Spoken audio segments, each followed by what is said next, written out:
What up? It's a Dropping Dimes podcast. I'm your host, Mark Veer, and welcome to episode number 16 with coaches Mo Harrison and Mitch Lewis. Fellas, how we doing? Good, Doing good. I appreciate you both coming on. I've known you guys an extremely long time. We talked a little bit off pod. You guys met back in 2005 at Home Court America. That seems to keep coming up on a bunch of other podcasts. Mo, I'll start with you. Just kind of give a quick intro from your basketball background to your playing background and now what you're doing. Go ahead. Yeah, as you know, I'm Maurice Harrison, Coach Mo. Started off at Home Court America in 1999, and I did a skill development. And I did that for 4 years before I ever even got into coaching. So my original background was skill development. Met Mitch there in 05, 06. Became the basketball director there at Home Court. Eventually left. Started next level with Coach Tapp over at Lee High School and Marco Rivera with SAU 9. And then I got into high school coaching in the AAU aspect a little bit more. So I was over at Sendero Christian Academy from 2000 to 2004 as the varsity boys coach and varsity girls coach. I then left from there, went to Providence High School from 2004 to 2008. I was the middle school coach and JV girls coach. Then left from there, went to Central Catholic from 2009 to 2013, where I was the first varsity assistant. Worked with Romy Bella. Left from there, went to Blessed Sacrament from 2019 to 22. Was a middle school boys coach there, won 2 city championships. Currently, I'm at Providence, been there from 23 till now, and doing Next Level Raiders. I've had that. Started off at Next Level again with Coach Tapp and Marco back in 04, and then officially made it to Raiders in 06. All right. Thanks, Mo, for touching that. And we'll dive into many topics about high school and AAU and all the things we've been talking about. All right, Mitch, same question to you, man. Yeah, so finished up playing in college, University of South Carolina, Aiken, back in 2003. From there, moved back to Evansville, did just daily training. So getting into training, working with kids. Did that at a place called Fundamentals Basketball Academy. That for a year, transitioned over to a place called the Evansville Basketball Academy. I was the leader of their leagues, training, all that stuff over there for about 2 years. And I got hired on as the basketball director at Home Court America. I was there for a little less than a year, and then at Home Court America, I met Mo, and Mo reached out like, "Hey man, you want to get involved with the Raiders?" And I'm like, "You know what? Let's do it." I was with Mo from 2006 to 2015. A lot of great memories. Mo's my guy. It's always been there for me. 15, got married, and had a little girl on the way, and made a tough decision to move back to Evansville. So moved back to Evansville. That was an interesting year. That's when I started having the little voice issue that you can probably hear. Tore my Achilles, had a newborn baby, and just started a business. So that was interesting. I did that 2015, and now we're about to start year number 10 with Ambition. That's pretty much it, man. Looking forward to year number 10, year 22 of coaching. Yeah, you guys have been at it a long time. So thanks for both sharing that. Mo, I'm going to start with you the first question. And unfortunately, it's a loaded one, but I think you're going to be very credible to answer this one. I've asked every coach, where do you feel San Antonio is today? And from any, you want to talk AAU, high school, girls, boys, wherever you want to, tackle that. But where do you think we are today? I'm going to speak in AAU. I think that's kind of the lane I'm in more right now. I think it's in fusion. Doesn't seem to really have a direction. And I'll be the bad guy since you asked me a loaded question. And I'll give an example. Right now, apparently everybody is a Puma organization. I can't even count how many teams we now have that are Puma. Everybody in our city can't be a circuit team. It's just not realistic. It's just not realistic. We don't have the athletes to carry that. So somebody's wrong. We'll find that out here shortly. But that's the confusion, that's going on. I think it's bigger. I don't think it's better. I know that probably makes me the old guy in this, but I think there was better competition. I can remember a weekend when any team could beat us, and that made things pretty good and competitive. There were, I think, a little bit better rivalries where more of the local teams played against each other. I think they were friendly competitions. Sometimes things maybe got a little further, but I think as I look back at it now, that was better than what we have. I don't feel that local teams that are the upper echelon or better programs are going head to head. Again, I don't know how many teams we have. I'd be interested in seeing that number, but I think we're probably 5, maybe more quality programs, despite having, I don't know how many teams in our city. Yeah, I totally agree. And it's a different answer. We've had some positive, some negative, but I 100% agree. The confusion and then the bigger versus better and the rivalries have gone. I 100% agree with that. And even Boo Man touched on a little bit that he was to blame because they don't play a lot in the city anymore. So like a second question to that, do you feel like that's what's hurting the city is that teams are just deciding to go out of town for maybe trying to get better competition and not sticking in town and trying to get those rivalries back? I do, yes and no, but I think there's a balance, right? So you do have to do some travel. But I think that there is enough talent here that we can have quality events here if the right organizations are participating. I know AAU Nationals isn't what it used to be, but those AAU qualifiers, that used to give those opportunities. That, and also when we only had 3 to 4 tournament directors, you can't hide. We're all going to meet at the same place. But now when there's, I don't know how many, it's hard to find good competition. Yeah, I agree. And I remember I said that on one of the very first podcasts. It was like me, Jeff, and Tom, and then Alex did some stuff over there, and that was it. And we That's would it. never have tournaments on the same weekend. It was like, okay, so I don't have one, but Jeff does, Tom does, and then yeah, I agree. I think that's something that we need to try to get back to. And we talked about that with some tournament directors. They're trying to work together. So we'll see what that looks like. But again, it's a business. People are trying to make their living as well. Mitch, I'm gonna ask you the same question. We understand it's nationwide, right? But where do you feel the basketball is in Indiana? Good, bad, and if there's any differences from here in San Antonio? So I'll say this, after hearing you guys talk and hearing Mo talk about how it used to be, actually a lot like that the way it used to be in San Antonio, because there's a lot less teams, a lot less tournament directors. So I've come to a point over 9 years where I out and I reach out to the other organizations and be like, hey, I'm my elite team there. Let's get things together and play. And that builds rivalry up where like, in San Antonio and places, it seems like it's a little bit more watered down where you can't do that. Also, tournament directors are great. I have relationships with all of them to where I can reach out and say, look, I got development. I need to get them games where they get blown out by 30. Or, vice versa. My elite teams come in. I don't want them to win every game by 30. Can we play up? That kind of thing. So I think it's in a great place just because communication is really good. I don't have a lot of dads trying to start their own teams, that kind of thing. I know it's a lot less people, but it's better. I don't know. I think it's in a good spot. Yeah, that's good to hear. I know San Antonio, we've talked about this, is growing. There's so many kids playing basketball. In the last podcast we talked about, I don't think any of us basketball heads are going to turn a kid away from playing basketball. I think the problem is that AAU's not feared anymore. And I said that, like, anybody believes they can play select basketball. So question for both of you, but Mo, you can take it. I know you guys both of you have different tiers, right, within your organization. You may have a travel team, a national team, or just a local team. I'm big on this tier system, man. I'm really trying to get these tournament runners to. So if organizations are having tier systems within their own teams, why do tournament directors not want to do them? And do you think that would be something that would be highly valuable for San Antonio to get back to closer games and maybe having some more rivalries? I think without a doubt, and I think that's what, depending upon the level of the organization, I think that's what we want, is to get those good matchups. And I think that coaches that have been in this long enough realize, and I know this is hard to say when I first started, it's not just about winning. I know as you're young, you want to win everything. You think that's all that matters, but it doesn't. It's about performing well and getting better. So I think I would love that to happen, but I do also understanding the balance of the business. It's going to take the right person to do it that's in it for the right reasons. And in doing that, finances are going to have to be removed in that situation because, again, you'll make money, but it's not going to be as much as if you just take everybody. And I think that's, as you mentioned, the tier system. It's a challenge we have in our organization. You have to be honest with people. And I think what we have is people are being dishonest. For example, when we have our high school tryouts, it's going to be over 100 kids in the gym. And we always laugh because it's going to be 40 when we're done. Because I'm going to be honest. I'm going to tell them, you're not all elite. They're going to go find someone else to lie to them and tell them they are elite.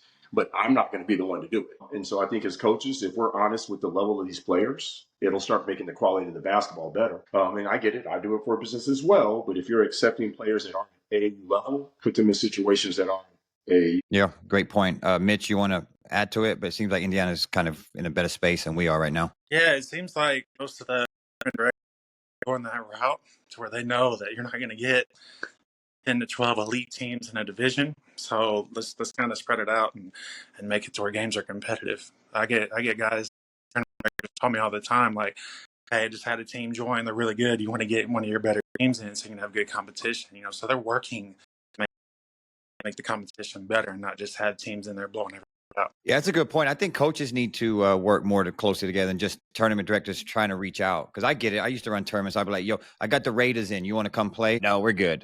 And then it's, if the coaches can come together and say, look, we're going to play this weekend, or here's our schedule, I missed that. I used to play against you guys, hard work and all the other teams, right? We'd go at it all the time. Yeah.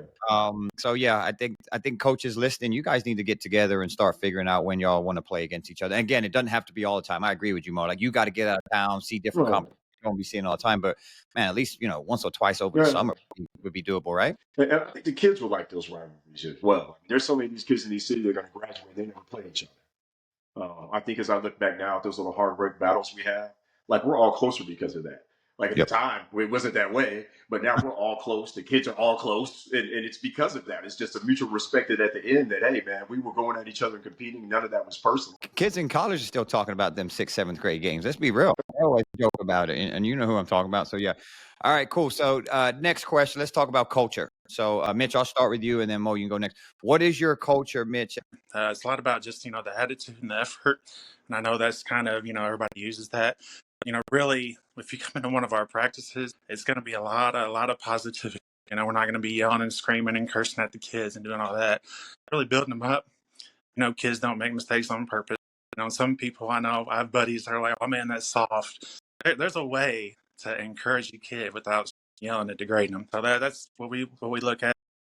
Effort, obviously, but we have the same similar kind of thing that you guys have in San Antonio, where we don't get the 6'8" kids, 7 kids. The effort is huge. If we don't have maximum effort, we're going to get blown out the gym.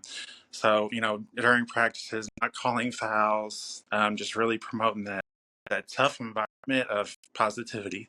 And then just the consistency and the empathy. I think as coaches, it's really important. A lot of, the old school coaches, the way I was coached, they got to tear you down to build you back up. My thing is like, if I can build a relationship with the kid and learn about the kid, I don't need to tear them down in order to get that kid to get maximum effort.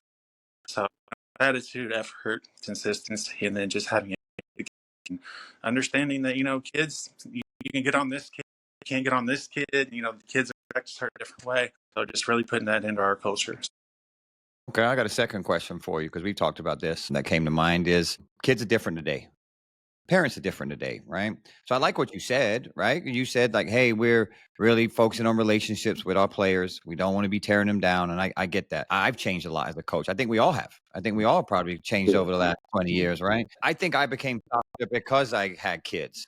If I didn't have kids, I'd still be probably pretty out of pocket at times. But so why has there been a shift? And is that based more on you changing, or do you feel it's more based on the kind of the clientele and the kind of culture we have today with kids and parents? I think it's a little bit of both. I think more so the kids and the parents.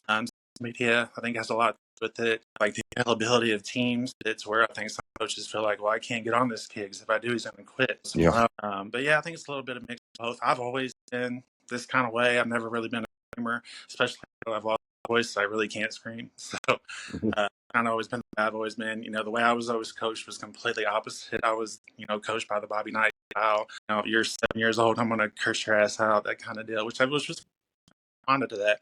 But nowadays, I think they're different in that aspect. Yeah, it's interesting. You said that most people coach kids the way they were coached. That's another way they know how. I like that you're like, okay, I coach this way. I'm not going to coach my kids that way. I like that. And you've always been a super positive coach. That's why you and Mo are a good team, because Mo would be the one getting out of the pocket a little bit. Mo, question. Same question for your coach. But yeah, same question for you, man, is in regards to your culture at Next Level Raiders. Sure. So I think, for us, I think one is development. We pride ourselves in. So our philosophy is coaches make players and players make plays. When I first started off, I wanted to be Phil Jackson. I wanted to triangle, and I eventually learned wasting more time in practice doing that and not making players. Years ago, we completely changed our philosophy, and we just work a lot on skill development. And I think in doing that, we'll make players. We run an offensive set that fits that kids get a chance to use that. I think next, and part of our culture is professionalism. I think if we do everything professional, the parents fall in line with that. Every coach is a coach. I just don't hire dads or people that want to. Everybody on our staff either is or was a high school, middle school coach somewhere. We don't have a team mom. We have a team administrator who doesn't have a kid on the team. And accountability for everybody, for coaches to parents to players. I don't do the baseline dads, standing on the baseline, pretending to be a coach this weekend. If we have issues with parents in the bleachers, we're going to address that as a team. And we try to hold everybody accountable for the behavior behavior and the standard that we want. People may say whatever they want to say, but we're not going to cause you issues. We're going to pay on time and we're going to show up. And we try to pride ourselves in that. And I think that's the key to it is conduct yourself as a professional, and everybody will fall in line with that. And remembering if you're the head of that, they follow and mimic your behavior. And it's easy for you to get out of pocket and they all follow along suit. So much as that development and professionalism, we try to pride ourselves in. Yep. I agree. I mean, you've been almost around 20 years next door Raiders. And so, yeah, in order to do that, you're going to have those, certain aspects within your organization. And I 100% agree. Never had any issues with you as far as all the things that you talked about. And it sounds so simple, right? It's like, oh, we're going to pay, we're going to show up on time. And it's crazy you have to say that because unfortunately, I mean, I feel bad for tournament runners, man. I mean, I talked to Mike and Mark and just the culture in this city about people not paying, showing up on time. Oh man, it's just, and then a lot of things the day of, right? Forfeits and you name it. San Antonio, definitely from a culture perspective, all organizations need to be way more professional. So I appreciate you saying that. And again, people need to reach out. I don't know why people don't ask questions. If you're starting a brand new organization, you two guys would be somebody I would be reaching out to if you've been doing it for over 20 years. Like, hey, I need some help. And I just think that the problem is all these teams are popping up left, right, and center, and they think they can figure it out. This is a profession. This is a job. And I know both of you guys treat it as such. So yeah, Mo, thanks for saying that. My next question for you, Mo, is let's talk about high school and AAU. You've been around both of them very long. So talk to me a little bit about the differences. Maybe you prefer one over the other or you like a balance of both, but just kind of tell everybody about how that's been for you. For me, I think it's the balance of both. And I think I hate, unfortunately, there's a lot of time where they bounce each other and either side really knows exactly what the other one does. So for me on the high school side, it's the game planning preparation that's a lot more than we do in AAU. The reality in AAU is I might see my opponent 2 hours before we play. In high school, I'm going to have 5 of your game films. We're going to prepare specifically for you. If you're in our district, we get to play you twice. There's a lot more preparation that goes into that. And for me, I found the reward in winning those chess matches of actually game planning and prepping for your opponent. Again, not that doesn't go on in AAU, but not near the level of high school. And I don't think a lot of the AAU coaches truly understand the mental part of film and preparation that goes into a high school game.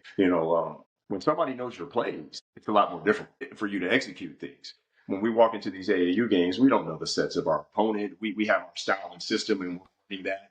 The better coaches will be able to make adjustments. But in a high school game, it's pretty much constantly adjustments. Someone always knows what you're doing. They know your personnel. They know their strengths. They know their weaknesses. So for me, I enjoyed that aspect of it, but I think they're different. I wish the two had a little bit more respect for each other. I think what they both do is necessary for the kids. And I think it's pretty easy to fix it. It's just a matter of respecting each other. But there is a disrespect, I think, on both sides. But I think it's also that both sides don't know exactly what the other one does. I think, unfortunately, the high school coaches think the AAU coach just rolls the ball out and tells the kids to go. And unfortunately, there are some programs that do.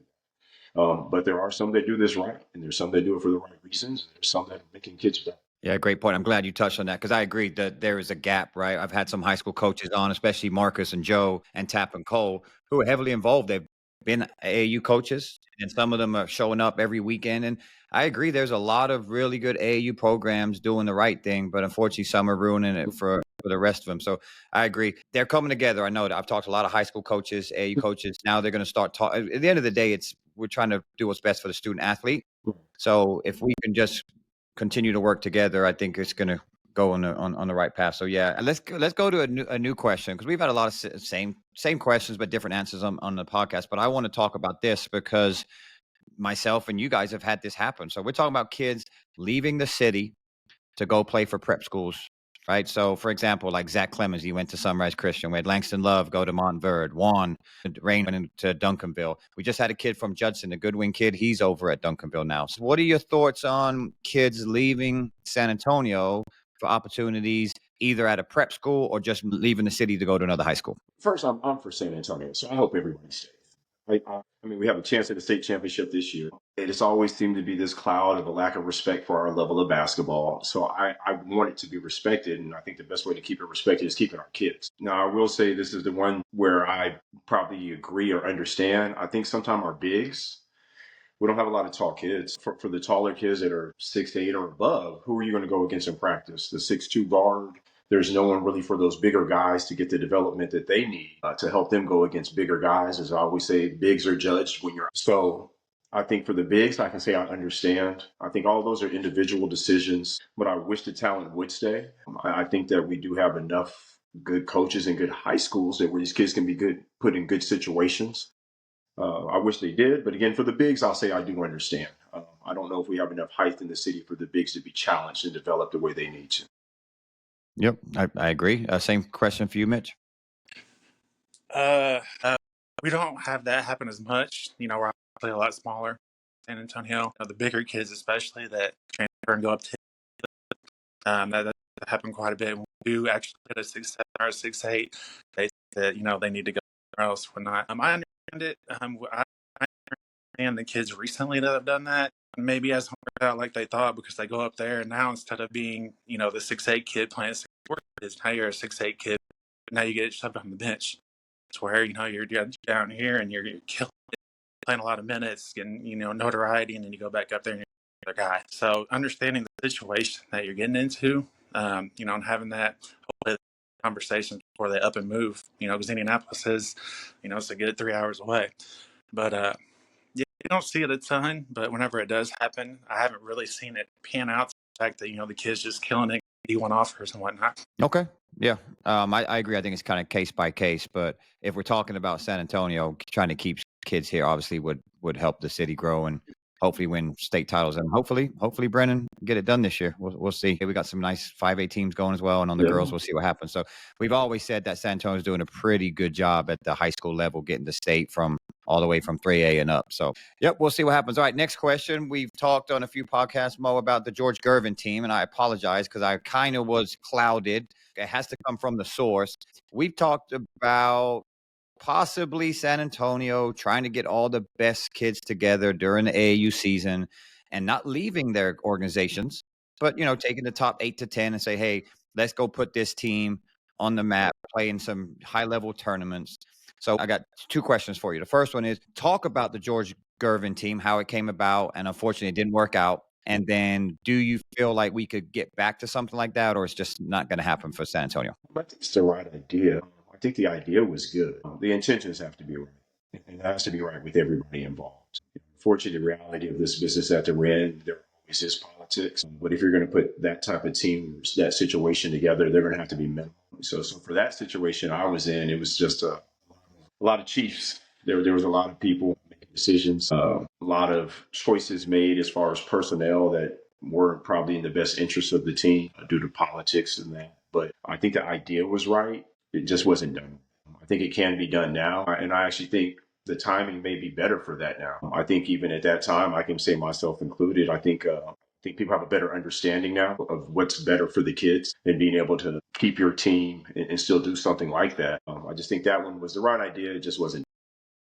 Do you think it needs to be done in the middle school or the high school or a bunch of different age groups, or where do you feel San Antonio to get it started the right way? What's the best way to go about that? So I would say if we're sincerely trying to do it, I'd like to start that, say, in middle school. It keeps your kids in elementary, do what you want to do. And also we need to see who pans out.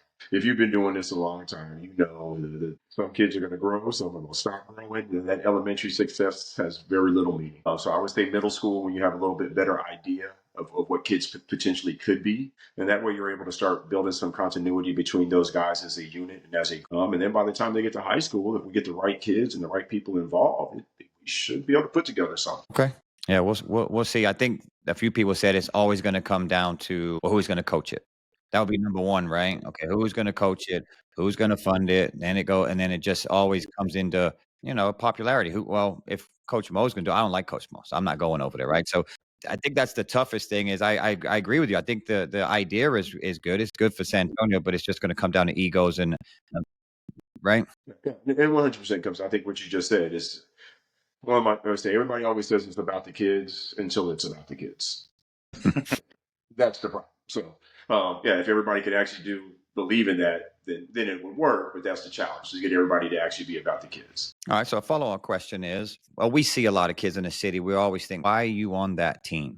An example would be they're by far the best player on the team. And you're like, you probably need to go play for a team that you may not be the best player on the team, or you'd be a nice fit. It could be it could be a really nice guard. So we see that a lot. But why do you that happens. You guys have been around this a long time and you see it a lot. Do you think coaches are just trying to keep him to win, or could it be the kid just likes the success and doesn't want to go through some adversity? Well, what do you think? They bad decisions by the parents. Your parents have made poor decisions and put you in a bad position. Rarely does this happen, but Trayvon, who played for us, who's now playing at St. Ed, Coach Justin Stedman called me and said, "Hey, I don't have enough talent. I have a kid that I want you to see if you can help." And he gives me a 6'8" kid. That doesn't happen. It should happen more. And now Trayvon is playing basketball in college. I don't know what would have happened with Trayvon if he had stayed in that other situation, but it should happen more. And also, I say coaches doing what's right by the kid, parents not putting yourselves kids in bad situations. That's a fine art. Now, I know people don't understand that. And I've been doing it a long time, but find the right team for your recruitment is it on. You can, everybody on the circuit doesn't need to be on the circuit, and everybody at Gasso doesn't need to be a Gasso. You got to find the right situation and the right team that is for you. Yeah, it's funny you said that recruiting. I just put recruiting for AAU. Yeah, that's a process, right? You've actually got to go vet some teams. I get parents call me all the time like, "Hey, Mark, my kid's ready for AAU." Well, I don't know if they're ready for AAU, but we don't know where to go. So I always ask more questions about the kid. I could just send them 5 teams. Hey, just call these 5 teams and it's off my plate. I never know what would happen to that kid. I'm doing a disservice to that parent, right? So I've got to ask a lot of questions. Okay, what side of town do you live on? Do you want to travel? Do you want to stay local? What's your goal the next 1 to 2 years? When I get that, I'm like, oh, okay. Now I can find a fit for you. I agree. I don't think coaches are doing that enough. I was one of them. Let's be real. I talked about it with Lupe and hard work. We went sideways quick. I just had my newborn baby, and I was not ready to travel. I mean, I was like, I just can't keep traveling with my guys. And eventually, I had to learn the hard way. Like, okay, sometimes you just gotta let go. You know what I mean? If I can't put my kids in the right circuit and the platform, you gotta take your ego aside. It's not easy. I'll be real. I'll be the first one to tell you it's not easy, right? When you've built something for a long time, it's kind of hard to let go. So I appreciate you touching that. Similar question for you, Mitch. I don't know how it is in Indiana there, but is there talks about doing some super teams, some of you guys coming together and getting a really good, solid middle school or high school team with all the best players in the city and then putting them out there and with some national tournaments? Yeah, so this happened just a few years ago with our girls. So we had a really solid group of girls, and we were going to partner up with another organization. And right before that happened, that's when COVID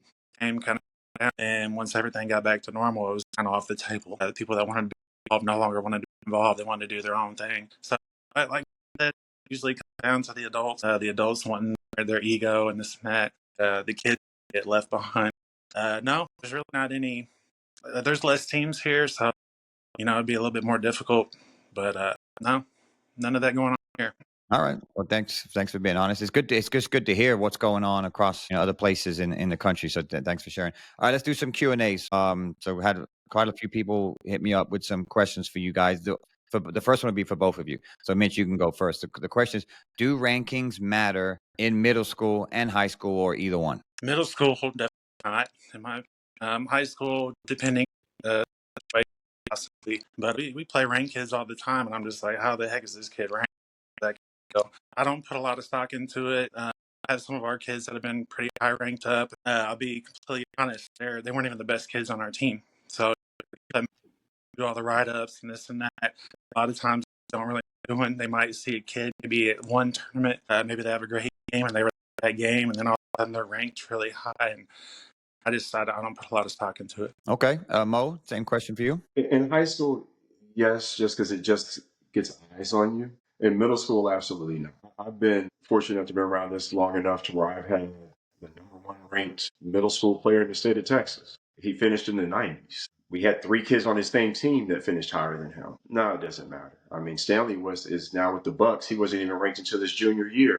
No, and I think that too many people get caught in that instead of, everybody says these cliches and they just truly don't understand. And run your own race, put on your blinders, but you really have to do that, especially in those younger years. Stop looking at other people's rankings, other people's notoriety, because it doesn't really matter.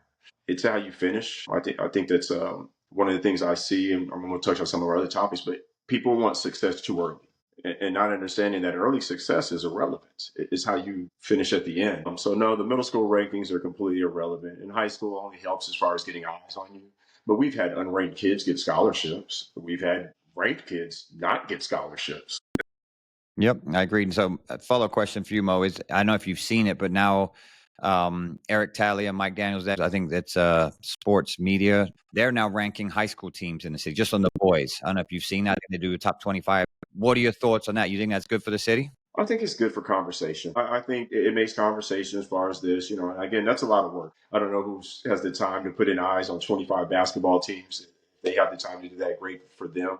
I think the conversation is good. I think just being Texas that we are, a lot of stuff is football. So that's where all the conversation kind of goes. And the pep rallies and everything is put to that. So anything that gets conversation towards basketball, more people talking about the levels of the teams that we have, I think that is good. Yeah, I agree. I've had some people ask me, and just the conversation, and people don't even like the rankings. If people don't like your rankings, then I guess they're watching them. Next question for you, Mitch, is what advice would you give a brand new coach starting out? And this is for AAU. And we got a lot of them. They pop up. So this will be a good one because I think anybody listening that is either starting out or thinking about becoming an AAU coach, what advice would you give them? First and foremost, be willing to learn, be willing to listen, and be consistent. We get so many guys. I get buddies that they come back from playing in college and they think, "Well, I played in college, so I can train kids and I can start my own organization." And they're not consistent. They don't listen. They think they know everything, and it's just really tough. And they realize it's a lot harder than what they think. It's not an easy job.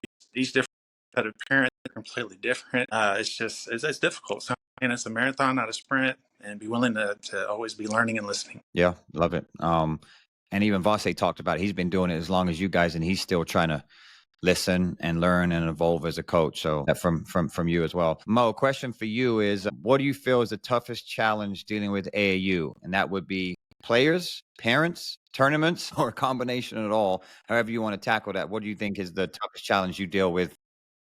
I think the biggest, I'll say for me, having done this for a long time, I think the biggest change or challenge I'm experiencing right now is parents. And there's just at one time when they just let you do your job. I mean, I've been fortunate to have some really good parents that have kids that literally played for me from elementary to high school and never called me, never asked a question, nothing.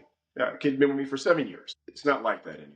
Everybody is a lack of trust. Everybody has their own agenda. There used to be a real time where I had parents really like we've had some teams where kids that were first team all district coming off the bench. No one's willing to make those sacrifices anymore to be on those great teams. That's the toughest challenge I have is getting parents to buy into that. The other part is parents with false reality. Everybody thinks they have a college athlete now. Everybody comes over and thinks their kid is going to college and not even understanding the change of the landscape of basketball, how hard it is to get a scholarship with the transfer portal. That's a whole nother topic, but the reality is very few people are going to get scholarships. So one I have is that. I think players, there are some changes with the players, but I think some of that is not necessarily even their fault. They're surrounded by cameras, media. There's people that are making them believe they're better than they are. There's people that are giving them hype that they don't deserve. There's people there was something special, I think, and this makes me Mitch the old guy. Not everybody got a video. Like you had to be good. You'll get back to your hotel room and then you'd be like, Gasco just put out your highlight video. You didn't pay for it. You earned it. You didn't even know you were going to get it. I think in today's media, because you just say you're media, I'm a cameraman because I bought a camera. I think as parents, they have a big challenge of making sure you keep your kid humble, making sure that they understand honestly the level that they are at. So I think those are my two biggest challenges, the parents and getting my kids to be honest and being honest with them. Yeah, it's a great answer. Anissa said it's just, let your coach. I agree. I think there's so many parents now believe that they can do a better job or they're very open. I hear them in the stands. And my wife doesn't come to my referee games anymore because she can't deal with it. And they're not even yelling. Like she even told me they're not even yelling at the refs anymore. They're yelling at the coach. Yelling out like, why is my kid not in? Just loose with their words. I'm like, wow. I'm glad I'm done coaching, but I see so many parents on social media after every game. Every game, they're just bashing the coach and questioning every decision. Yeah, it's wild. It's crazy. And then the media stuff, I agree. I'm gonna have some media people on here as well because they're popping up as well. Media guys are all over the place. And to your point, that's crazy you said about the Gasso because now I've even asked like, how did you get the highlight? I got to pay this guy. I mean, I'm seeing like high five highlights, jump ball highlights. Like, what are we doing? I'm like, this is insane. I'm not going to say this kid's name, but there was a kid that we saw. He just kept getting a lot. I hadn't seen the kid play. And so when we finally got to go against him, I told my kid, hey, let's see where he is. It was all highlight. The kid didn't match up. And then I was like, you got to be kidding me. Why is somebody filming him? But that's where we are. That's where we are. Yeah, I 100% agree. And you're setting that kid up to fail as well. It's not because there's a target on his back. right? And mom and dad paid for that, right? I'm trying to do you a solid, right? And I'm gonna get you a highlight film, and then everyone sees it like, okay, I want to go after this kid's neck and gets destroyed. Right. It's not fair to the kid too. Yeah, great point. I love your answer too, because that kind of segues into the next question. The question was, why is it so much harder to get scholarships? Now, you talked about COVID, right? And the transfer portal. I get it. A lot of athletes are getting an extra year with COVID. The portal coaches are now going after JUCO kids or transfers, are not going after high school kids. But is there any other reasons why you think it's so much harder? And we're talking the boys' side, for them to now get scholarships at any level. Well, there's perspective is everything. So there's a lot of things that play in that. Like one of the things we touched on, there's too many teams in our city. So now the talent is thinned out. Players are not playing with the right people to put them in the right situations, to have the voices to get them looks. Next, we have coaches that just aren't being honest. You have to tell, I've done this. I've told kids, you're not a college athlete. And I don't know if every coach is doing that. But I lost a kid this year because he told me he wanted to play in college, and I told him he wasn't a college athlete. Again, I hope he does make it, but I think you got to be honest. And if you are qualified in this and you've been doing it long enough, you know what a high school athlete looks like and a college athlete. But next thing on that, helping these kids get the scholarships is playing at the right level for you. I actually tried to help a kid out this year that plays in a different program. And I was like, hey, I like this kid. Take a look at him. And the school knew exactly who the kid was. And this is what they said. They said, he doesn't do enough. I said, what do you mean? He said, the team he's on, he just, they've got other guys. He just doesn't do enough. And I was like, man, I really like this kid. I wish you could see him in another light. And he said that. I was like, man, you're probably right. This kid could play on a lower level team. And then they would see some of the things that I see in him, but he's playing at such a high level with such high level guys. He's just a role guy and not the guy. He's not getting a chance to show himself. So that's where a lot of that goes in, is putting yourself in the right situation. And I think that the kids and parents aren't. I think one of the things I saw this summer as I was walking around, me and Lou would even talk about, man, 1, 2, 3, 4, 5. That would change everybody's team. There's 5 kids that we could all take, and then everything would change, and now all these kids would be in different situations where these teams are now playing high-level basketball, and those teams would draw the scouts versus them being spread out, and the scouts got to pick and choose where they can find that one player. So that's the biggest challenge I think you have. I think also, too, a lot of people don't know what a college athlete looks like. And I remember people asked me this when I first started, and I took offense to it. But it's right. When you haven't got a college athlete, they have every right to ask you that, because you haven't got somebody there. You don't even know what one looks like. And I took offense to it when it was first asked to me, but it's a valid question. There's a lot of people that are telling parents that they're going to help their kid get into college, and they've never got a kid in college in their life. And having a coach's phone number is not the same as having a relationship with him. Those are two different things. You having his number and him actually picking up when you call or text are not the same. Yeah, those are really good answers, Mo. Thanks. Mitch, you want to add anything to that, even if it's from San Antonio, from where you're at now? Yeah, I mean, what Mo said is spot on. I mean, it's exactly right. One of the things I think is that it's just so hard to keep a group of good kids together, because kids get good and they all of a sudden want to go to this team and go to that team. I need to do this and that. I was super fortunate this year. My 2025 boys, most of them have been together since 4th and 5th grade. You don't see that nowadays. They finished. 7 of those kids have already got. To have 7 guys on a team get offers. A lot of Division 2, Division 3, and AIA stuff. But, they're going to be playing at the next level. Biggest thing with D1s is, with the transfer portal and stuff, D1 coaches have to win. And they're not going to, take 2-3 years to build somebody's strength. So, to be a high school kid, be elite, to be able to go Division 1. I'm also blessed with a bunch of 6-foot kids. A lot of, Division 1 coaches, and they're like, oh, we're only recruiting 6'5" and up. I like your kids. Genetics is undefeated. And I get it. Totally. That's a tough conversation. Love everything except you're too short.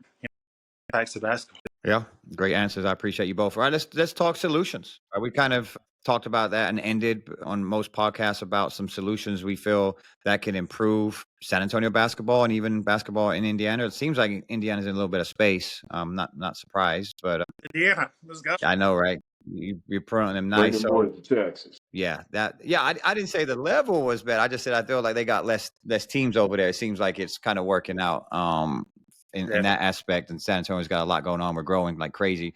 But Mo, any thoughts on some solutions from any standpoint that parents or coaches, any listeners can take away and just continue to improve basketball here in the city? Yeah, I think first is unity. I think in the city we have the unity amongst the right people. We can cause some change. But I think, again, it's the right people. I don't think you invite everybody to it. It has to be the right people with the right resume that deserve to be there, and people that can impact and inflict that actual change that needs to take place. I think as a city, we need to put more focus on matchups, kind of like how we talked about. We don't have to go travel every time if we get the right people in the gym matching up against each other. And I don't even care about the rings. I think my son has, I don't know, he has a bag of rings now. Just matchups would be nice over chasing these rings and trophies. Getting the better programs in the gym together, even if that's just open runs or controlled scrimmages, to where it's the real iron sharpening iron that I think we used to have when there was less tournaments and we were really matching up. Again, I mentioned those hard work rivalries or battles and the legends, but those things made our kids better. I look at that now and we don't have that. Those matchups of the better programs going up against each other made each other better. And I think this puts myself in this putting on me is more guidance. As I look at this, there's some people that did a lot for me. Alex Garcia, Daryl Richardson, and Boomer. I had people that really guided me along my way. I didn't just blindly go through these things. There's people that talked to me and let me know, yeah, you shouldn't take that team to AAU Nationals. Not what I wanted to hear, but it's what I needed to hear. So I was fortunate enough to have some people that were honest with me on my way up. And I think that's something that I can give back, is being honest with some of these programs and teams. It may not be what you want to hear, but I was made better because of those people and their honesty. Yep. Love it. Just writing these down. Mitch, you want to add anything, any other solutions you think could help? Yeah, just continuing to focus on the development. I think it's super big.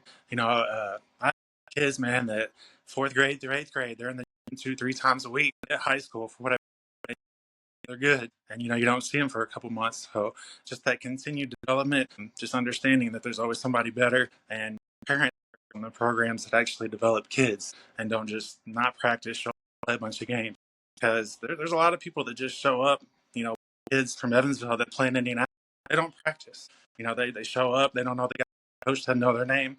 So it's not a very successful way to do things. So just finding the programs that develop, keep kids together, most important things. Yeah, great stuff. I'll go over those to close, but let's have some fun and we'll end on some little quick hitters. So first one, NBA or college? College. Okay, next one, Kobe or Jordan? I love Kobe. The Jordan. I know. I knew it was going to split on that one. All right, tournament style, a 1-day or multi-day tournament? Multi. Depends on the team. 1 day. Trying to get in and out, right? Still tournament, you like a super pool or tournament style? Super Bowl. Super pool. Yeah, we need more super pools, man. We need more, though. And that comes to your point about rivalries, right? Just getting those super pools. Gasso do a great job. And you play your 2 good games, you got them, and then you go to your bracket. Still going to be good games as well, right? And I believe, Mo, even if you go 0-2 in that, you still make it to a right? Yep. That's what I love. That's a great format, and we need to do that more locally in town. And last one is basketball movie. I'm going to change up a little bit, though. But Love and Basketball, White Man Can't Jump. White Man Can't Jump. White Man Can't Jump. There we go, baby. That was for you. That was for you, Mitch. All right. Hey, I appreciate you both taking the time coming on. I've known you guys a long time. I still love that how you guys are heavily involved in basketball. You've been at it a very long time, and you're still evolving and trying to get better and help your own organizations, but also the cities that you're in. So real quick, just some thoughts for the listeners and what we've talked about is some solutions. And all these solutions have been, pretty straightforward and they're doable. We just got to come together and put the work in. So we have unity with the right people. That's what you touched on, Mo, right? Just getting the right people in San Antonio together in a room or in a gym and just talking and being on the same page. More local rivalries, which I think is awesome. Open gym or organized scrimmages. That's just programs coming together. Hey, you come over and come to our practice tonight and get get in the gym and get better, compete. I like that you said more guidance to others and being honest, right? Yeah. So I believe, and Boomman said as well, is that we've lost community, but I think we've lost community because everyone gets busy doing their own thing, right? So if we take the top 5 organizations, you're doing really well internally, but all we externally, helping other people. And I think that I appreciate you being honest and saying that a lot of people were good to you guys. You want to be able to do the same and pour into the next people coming through. And then the last one is player development over games, right? That you touched on that. I agree, right? We got to just, both cities don't have 6 for 8 kids. So having, high IQ, feel for the game, we've always got to have our skill set higher in this city. So great stuff. I appreciate you both taking the time coming on, giving back to the city. And I know we'll be talking again soon, but again, thanks again and take care. Sir. Thank you for listening to the Dropping Dimes podcast. Make sure to go follow us on IG at Dropping Dimes Pod. Remember, each Friday we'll be dropping a new episode. So hit the follow and bell notification buttons to never miss any content. Let's get better together. We out.